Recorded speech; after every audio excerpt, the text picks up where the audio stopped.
नमस्कार विद्यार्थियों, आप स्वस्थ और प्रसन्न होंगे। अब तक के वीडियो लेक्चर्स को आप देख लिए होंगे। मैंने उन वीडियो लेक्चर्स में बाद में चल करके कुछ वीडियो लेक्चर्स में असाइनमेंट भी आपको दिया था। उन असाइनमेंट को आप कर लिए होंगे या कर रहे होंगे। प्रयास करिए। अगर आपकी कोई समस्या है तो जो आपकी लॉगिन आईडी है उस लॉगिन आईडी में अगर आप नीचे जाकर के देखेंगे तो कमेंट का ऑप्शन आपको दिखाई देगा। उस कमेंट के ऑप्शन के थ्रू आप अपना प्रश्न पूछ सकते हैं।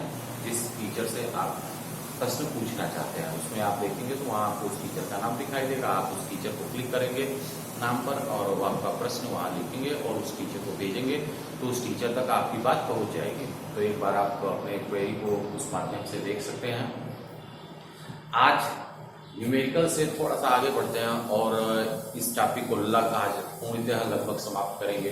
तो प्रकाश विद्युत प्रभाव में हमने लगभग प्रकाश विद्युत प्रभाव का प्रयोग पढ़ लिया, प्रयोग के निष्कर्ष को जान लिया। निष्कर्ष के आधार पर जो न्यूमेरिकल्स बने न्यूमेरिकल्स को भी हमने जाना। अब प्रश्न उठता है कि क्या क्या नियम निकल करके आया। नियम के रूप में आप क्या कह सकते हैं कि प्रकाश विद्युत प्रभाव के नियम क्या है, laws of photo electric effect क्या क्या है। तो नियम की ओर हम पढ़ना चाहेंगे। तो आज का जो हमारा टॉपिक होगा वो यही होगा कि प्रकाश विद्युत प्रभाव के नियम।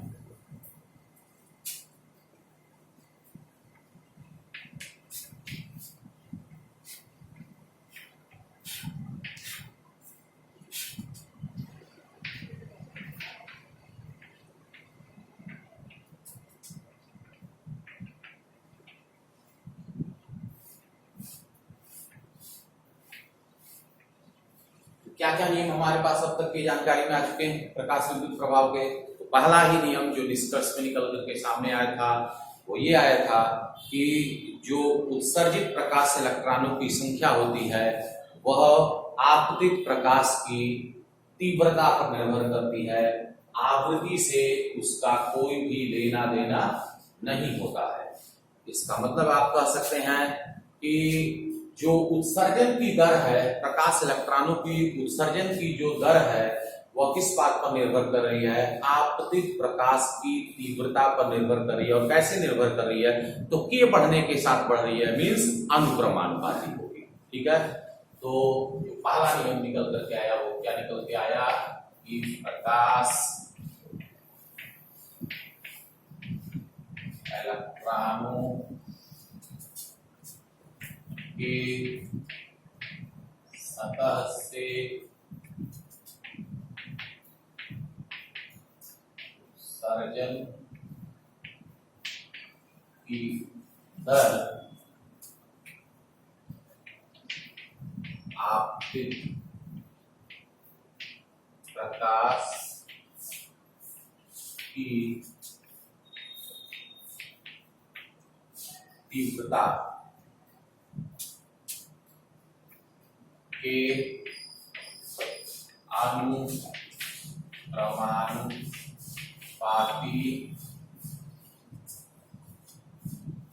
होती है। ये तो निष्कर्ष में हमने पहला पाया था और वही निष्कर्ष अब आप देख सकते हैं तो आपको नियम के रूप में मिल चुका है। अब दूसरी बात क्या हमें जानकारी मिली? दूसरी बात यह जानकारी में मिली कि जो प्रकाश इलेक्ट्रॉनों की गतिज ऊर्जा है या जो अधिकतम गतिज ऊर्जा है उसका प्रकाश की तीव्रता से कोई भी लेना देना नहीं है। अर्थात अगर हम आपतित प्रकाश की तीव्रता को बढ़ाते हैं तो जो उत्सर्जित प्रकाश इलेक्ट्रॉन की गतिज ऊर्जा है या अधिकतम गतिज ऊर्जा है उस पर कोई भी प्रभाव नहीं पड़ता है। तो सीधे शब्दों में हम कह सकते हैं कि प्रकाश की तीव्रता का उत्सर्जित प्रकाश इलेक्ट्रॉनों की अधिकतम गतिज ऊर्जा पर कोई भी प्रभाव नहीं पड़ता है। ठीक। तो जो दूसरा नियम निकल के आया वो क्या निकल के आया भाई? प्रकाश की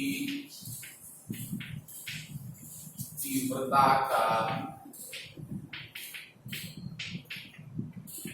उत्सर्जित प्रकाश इलेक्ट्रॉनों की अधिकतम गतिज ऊर्जा पर कोई भी प्रभाव नहीं पड़ता है। ये अब आपको एक नियम निकल करके आया। दूसरा, अब बात आती है इसके आगे बढ़े तीसरे नियम की ओर। तो भाई हमारी अब इसके बाद की क्या जानकारी बनी? हमारी जानकारी बनी थी कि जो प्रकाश की आवृत्ति होगी उस आवृत्ति का जो उत्सर्जित प्रकाश इलेक्ट्रॉन है उसकी गतिज ऊर्जा पर प्रभाव देखा जाएगा। कैसा प्रभाव देखा जाएगा भाई? तो हमने देखा कि अगर हम आपतित प्रकाश की आवृत्ति को बढ़ाएंगे तो उत्सर्जित प्रकाश इलेक्ट्रॉन की जो अधिकतम गतिज ऊर्जा है या जो गतिज ऊर्जा है वह क्या हो जाएगी? बढ़ जाएगी। अर्थात जो आपतित प्रकाश की आवृत्ति है वह उत्सर्जित प्रकाश इलेक्ट्रॉन की अधिकतम गतिज ऊर्जा के अनुक्रमानुपाती है, समानुपाती है। के बढ़ने के साथ बढ़ेगी, के घटने के साथ घटेगी। क्लियर है? तो तीसरा नियम है प्रकाश की आवृत्ति उत्सर्जित प्रकाश इलेक्ट्रॉनों की अधिकतम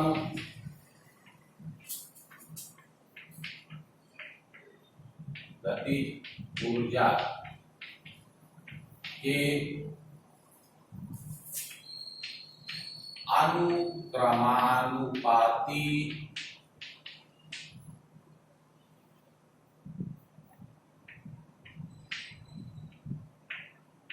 होता है।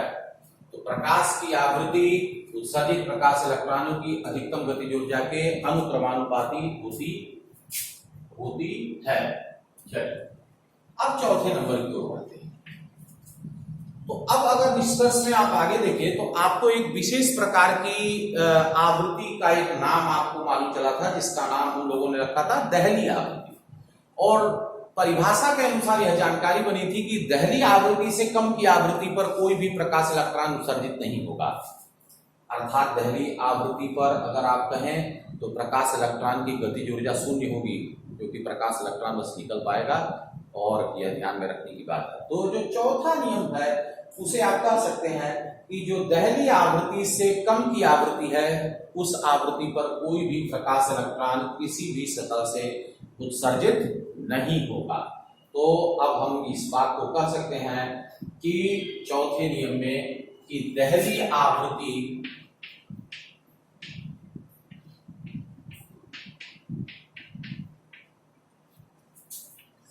से कम की आवृत्ति के प्रकाश द्वारा धातु सतह से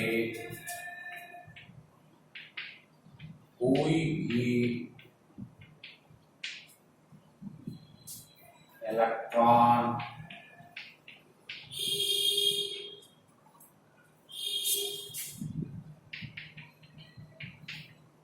उत्सर्जित नहीं होगा। तो ये हमारा चौथा नियम बनकर के सामने आया है। और चौथे नियम में हमारी जानकारी अब दहली आवृत्ति से आगे बढ़ गई और हमने जाना कि भाई ऐसा है। अब देखिए तो क्या यह दहली आवृत्ति कोई फिक्स मानक तो है नहीं, नियत मानक तो है नहीं। इसका मतलब हुआ कि धातु की सतह पर हमारी जानकारी थी कि दहली आवृत्ति क्या होगी, निर्भर करती है। अर्थात किसी ने जोड़ दिया जाए, स्पष्ट कर दें तो दहली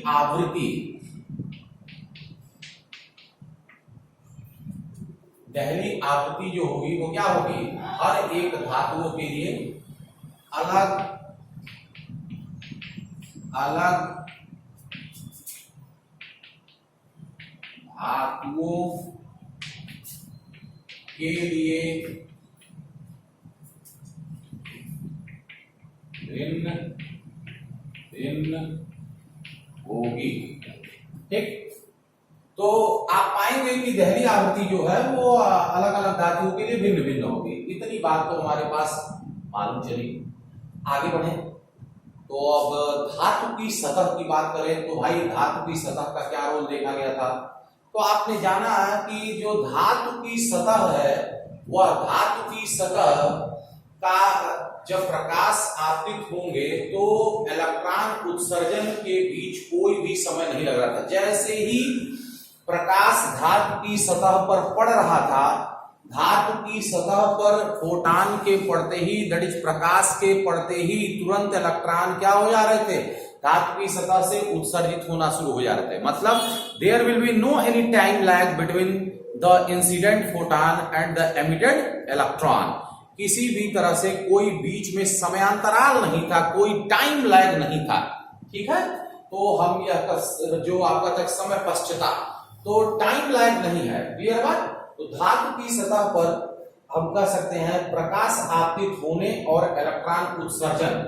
पांचवा नंबर हम कह सकते हैं कि धातु की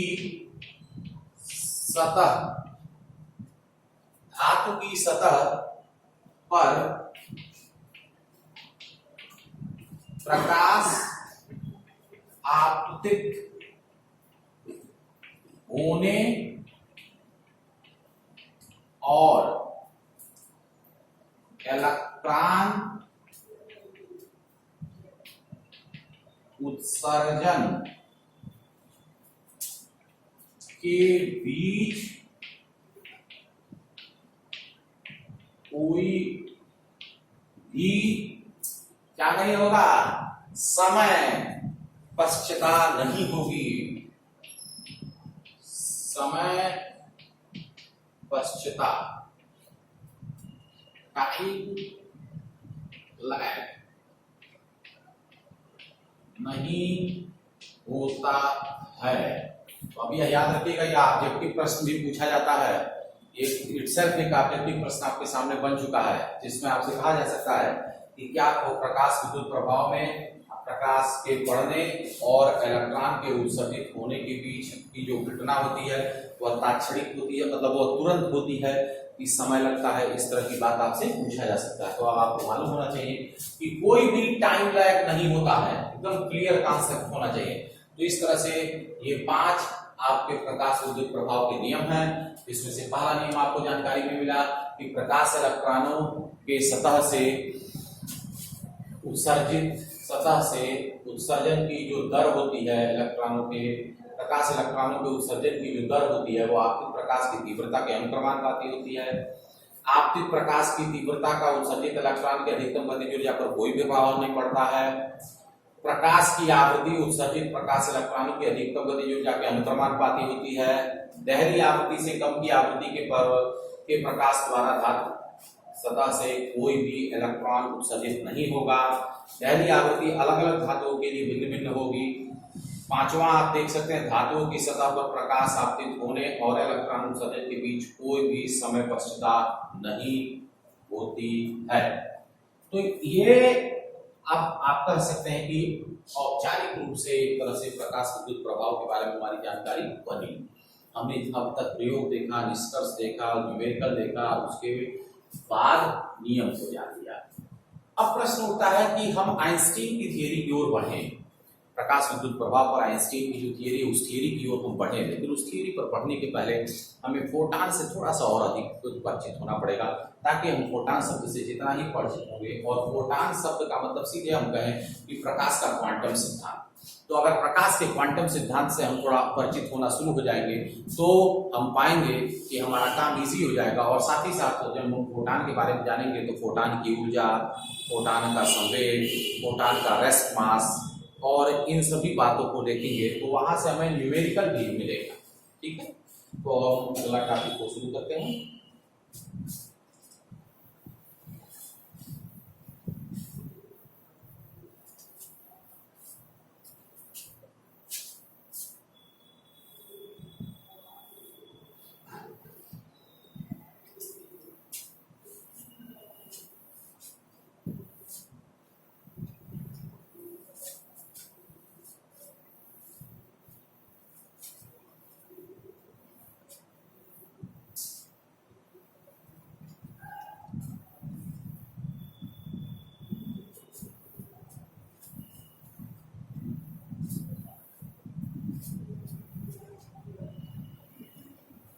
चलिए, हमारा नेक्स्ट टॉपिक जो है, जैसा मैंने आपको बताया कि नेक्स्ट टॉपिक है प्रकाश का क्वांटम सिद्धांत।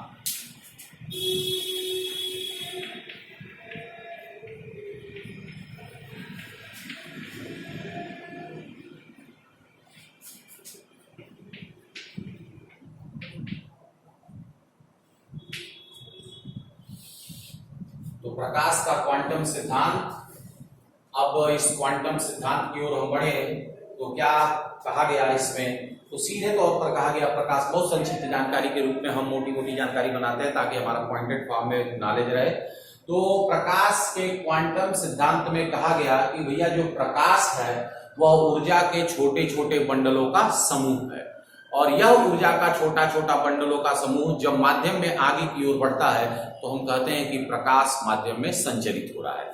जो इस ऊर्जा का जो सबसे छोटा बंडल होगा उसकी एनर्जी कितने के बराबर होगी, तो कहा जाता है उसकी एनर्जी hν के बराबर होगी।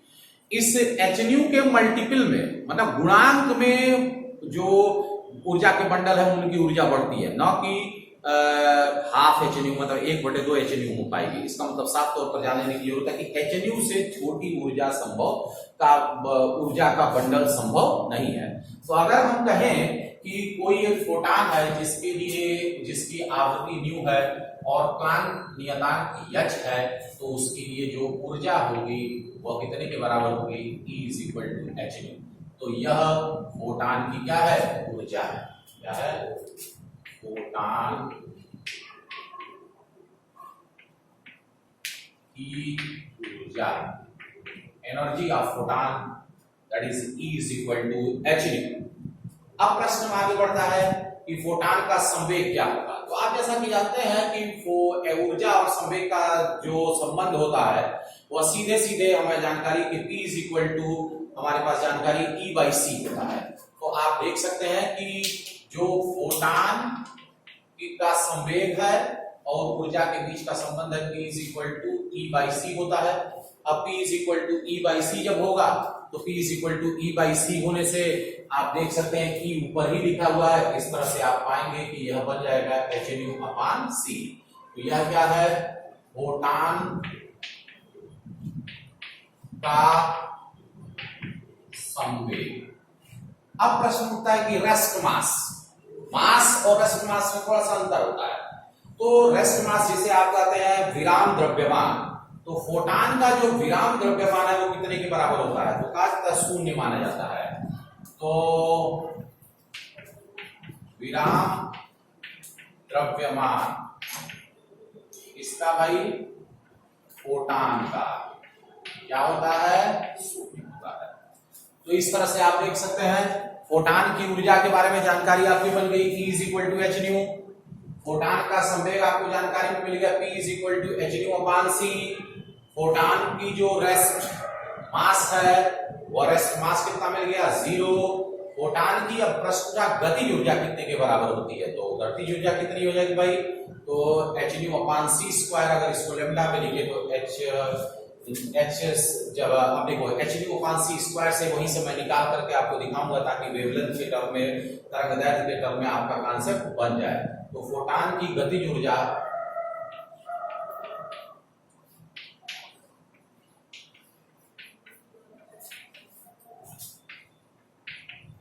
इन सब को बहुत ध्यान से रखिएगा क्योंकि इन सब पर न्यूमेरिकल्स आ चुके हैं और आप देखेंगे इस करंट ईयर में, तो करंट ईयर में आपको ज्यादा न्यूमेरिकल दिखाई देंगे hν/c²। और आप जानते हैं कि चूंकि यही मैं लिख देता हूं, चूंकि आपकी जानकारी है कि न्यू सी और लैम्डा के बीच का जो संबंध होता है वो होता है C = न्यू लैम्डा। तो इस तरह से आप देख सकते हैं कि यहां से आप लिख सकते हैं ν/c दैट इज 1/λ आप लिख सकते हैं ν/c। और ν/c जब आप लिख देंगे तो आप देख सकते हैं ν/c यहाँ स्क्वायर है, एक c अलग कर दीजिए तो ν/c की जगह लिख सकते हैं 1/λ। तो आप इसे क्या लिख सकते हैं, आप लिख सकते हैं h/λc। यह आप देख सकते हैं फोटान की गतिज ऊर्जा है, किसके पदों में, तो तरंगदैर्घ्य के पदों में, यह किसके पदों में है, तो आवृत्ति के पदों में। और इन सब पर न्यूमेरिकल्स मिल चुके हैं और आप ये जो देख रहे हैं पार्ट, इस पार्ट को सीधे ही आपसे पूछा गया है। जिसको मैं पढ़ भी दूंगा अभी सवाल के रूप में। तो ये नॉलेज आपका बहुत बेसिक नॉलेज है क्वांटम सिद्धांत का, प्रकाश का। और इस प्रकाश के क्वांटम सिद्धांत से अगर आप परिचित हुए तो मैंने आपको कहा कि आपको मुख्य रूप से 2-3 बातें याद रखनी। पहला कि जो प्रकाश है वो ऊर्जा के छोटे छोटे बंडलों का समूह है। दूसरा, यह जब ऊर्जा के छोटे छोटे बंडल माध्यम में आगे की ओर बढ़ते हैं तो आप कहते हैं कि प्रकाश का संचरण हो रहा है। तीसरा, जो इस ऊर्जा के बंडलों के समूह में जो सबसे छोटा ऊर्जा का बंडल होगा, एनर्जी का जो पैकेट होगा, वह आपका क्वांटा के नाम से जानेगा, जिसे आप फोटान कहते हैं। और उसकी ऊर्जा कितने के बराबर होगी? hν के बराबर होगी।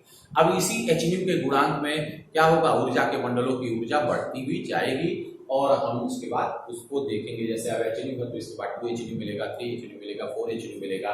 ये सामान्य जानकारी है और ये आपके सामने लिखा हुआ है। फोटान की ऊर्जा, फोटान का संवेग, फोटान का विराम द्रव्यमान, फोटान की गतिज ऊर्जा, आवृत्ति और तरंग दैर्ध्य। इस पर न्यूमेरिकल पूछा जाता है। ये मैं घेर रहा हूँ, ये डायरेक्ट सवाल पूछा गया है। मैं आपके सामने सवाल पढ़ दे रहा हूँ कि किस साल पूछा गया है। तो आप देख सकते हैं सवाल 2011 में पूछा गया है और 2011 में कहा गया था कि फोटान की ऊर्जा तथा संवेग में संबंध लिखिए। आप देख सकते हैं ये एक लाइन का सवाल, 1 नंबर का सवाल था। आपको डायरेक्ट बस ये लिख देना था, ऊर्जा और संवेग में संबंध की बात लिख देनी थी। ठीक है, तो इन फार्मूले पर न्यूमेरिकल्स आपको मिले तो मैं अगले दिन इस पर न्यूमेरिकल आपको बताऊंगा। आज इस नॉलेज के साथ आप अपने आप को ब्रीफ करिए और इसका आनंद लीजिए। धन्यवाद।